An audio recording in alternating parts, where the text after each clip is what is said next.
ആകാശ ദുരന്തത്തിൽ മരിച്ച രഞ്ജിതയ്ക്കെതിരെ അധിക്ഷേപ പരാമർശം നടത്തിയ ഡെപ്യൂട്ടി തഹസിൽദാർ എ പവിത്രൻ അറസ്റ്റിൽ. ഉദ്യോഗസ്ഥനെ സർവീസിൽ നിന്നും പിരിച്ചുവിടാൻ കാസർഗോഡ് ജില്ലാ കളക്ടർ ഇമ്പശേഖർ ശുപാർശ ചെയ്തു. രഞ്ജിതയെ അപമാനിച്ച ഉദ്യോഗസ്ഥനെ സർവീസിൽ നിന്നും പിരിച്ചുവിടണമെന്ന് NGO സംഘം ആവശ്യപ്പെട്ടു. ശക്തമായ ഒരു പ്രതിഷേധം തന്നെയാണ് ഒരു വശത്ത് ഉണ്ടാകുന്നത്. രാജ്യത്തെ തന്നെ നടുക്കിയ ദുരന്തത്തിൽ കൊല്ലപ്പെട്ട മലയാളി രഞ്ജിതയെ അധിക്ഷേപിച്ച സംഭവത്തിലാണ് ഇപ്പോൾ ഡെപ്യൂട്ടി തഹസിൽദാർ എ പവിത്രനെതിരെ പ്രതിഷേധം ഉണ്ടാകുന്നത്. ഇയാളെ അറസ്റ്റ് ചെയ്തിരിക്കുന്നു. ഒപ്പം തന്നെ ഉദ്യോഗസ്ഥനെ സർവീസിൽ നിന്നും പിരിച്ചുവിടാൻ കളക്ടർ ശുപാർശ നൽകിയിരിക്കുകയാണ്. അനഘ ഹർഷൻ ചേരുന്നുണ്ട്. അനഘ, എന്താണ് മറ്റു വിവരങ്ങൾ? വിഷ്ണു, അതായത് ഏറ്റവും ഒടുവിൽ ഇപ്പോൾ ഈ കാസർഗോഡ് ജില്ലാ കളക്ടറായിട്ടുള്ള ഇമ്പശേഖർ ഈ കേസുമായി ബന്ധപ്പെട്ട് പറഞ്ഞിരിക്കുന്നത്, അതായത് സർക്കാരിലേക്ക് നൽകിയിരിക്കുന്ന നിർദ്ദേശം ഈ ഡെപ്യൂട്ടി തഹസിൽദാരായിട്ടുള്ള എ പവിത്രനെ ഈ സർവീസിൽ നിന്ന് പിരിച്ചുവിടണമെന്ന ശുപാർശ ചെയ്തുകൊണ്ടാണ് സർക്കാരിലേക്ക് ഈ കളക്ടർ അറിയിച്ചിരിക്കുന്നത്. അതായത് നേരത്തെയും ഈ ഉദ്യോഗസ്ഥനെതിരെ ഇത്തരത്തിൽ അപകീർത്തിപരമായ പരാമർശം നവമാധ്യമത്തിലൂടെ ഒരു റവന്യൂ മന്ത്രിക്കെതിരെ നടത്തിയതിന്റെ പേരിൽ നടപടി സ്വീകരിച്ചിരുന്നു. 2-3 മാസത്തോളം ഇതിന്റെ പേരിൽ സസ്പെൻഷൻ ഏറ്റുവാങ്ങുകയും ചെയ്തിട്ടുണ്ട്.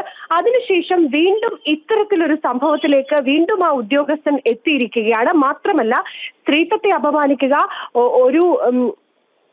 ഈ ലൈംഗിക ചുവയോടെയുള്ള കമന്റ് ഇടുക, അശ്ലീല പരാമർശം നടത്തുക എന്നതടക്കമുള്ള കാര്യങ്ങൾ ചൂണ്ടിക്കാണിച്ചുകൊണ്ടാണ് ഈ കാസർഗോഡ് ജില്ലാ കളക്ടറായിട്ടുള്ള ഇമ്പശേഖർ, അതായത് ഈ ഉദ്യോഗസ്ഥൻ ഒരു തരത്തിലും താൻ ഇരിക്കുന്ന പൊസിഷനിൽ ഒരു തരത്തിലും യോജിക്കാൻ കഴിയില്ല, അതായത് അദ്ദേഹത്തിനെ ആ സ്ഥാനത്ത് നിന്ന് ഉടൻ മാറ്റണമെന്ന് പറഞ്ഞുകൊണ്ടാണ് ഈ ജില്ലാ കളക്ടർ ഇപ്പോൾ സർക്കാരിന് ഇത്തരത്തിൽ ഈ ഉദ്യോഗസ്ഥനെ അതായത് ഈ തൽസ്ഥാനത്ത് നിന്ന് മാറ്റണം എന്ന് ശുപാർശ ചെയ്തുകൊണ്ട് ഒരു നിർദ്ദേശം നൽകിയിരിക്കുന്നത്. എന്തായാലും ഈ ഡെപ്യൂട്ടി തഹസിൽദാറായിട്ടുള്ള പവിത്രനെ ഇപ്പോൾ നിലവിൽ ഈ കാസർഗോഡ് കാഞ്ഞങ്ങാട് പോലീസ് സ്റ്റേഷനിലേക്ക് എത്തിച്ചിട്ടുണ്ട്. അറസ്റ്റ് രേഖപ്പെടുത്തിയിട്ടുണ്ട്. ജാമ്യമില്ലാ വകുപ്പ് ചുമത്തിയാണ് കേസെടുത്തിരിക്കുന്നത്. അതായത് സ്ത്രീത്വത്തെ അപമാനിച്ചു, അപകീർത്തികരമായ പരാമർശങ്ങൾ നടത്തി, ജാതി അധിക്ഷേപം നടത്തി തുടങ്ങിയ വകുപ്പുകൾ ചേർത്തി ജാമ്യമില്ലാ വകുപ്പ് ചുമത്തിയാണ് ഇപ്പോൾ നിലവിൽ കേസെടുത്തിരിക്കുന്നത്. എന്തായാലും ഇയാളെ വിശദമായി ചോദ്യം ചെയ്യും.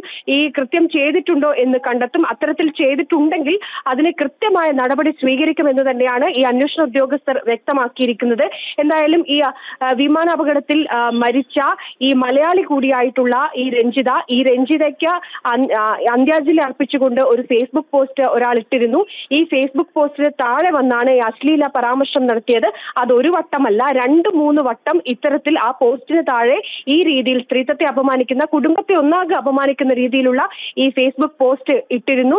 അതിനുശേഷം ഇത് വലിയ ചർച്ചയായി ഇത് മുഖ്യമന്ത്രിക്ക് പരാതി പോയിരുന്നു. അതുപോലെ തന്നെ ബന്ധപ്പെട്ട ഉദ്യോഗസ്ഥർക്കൊക്കെ തന്നെ പരാതി പോയിരുന്നു.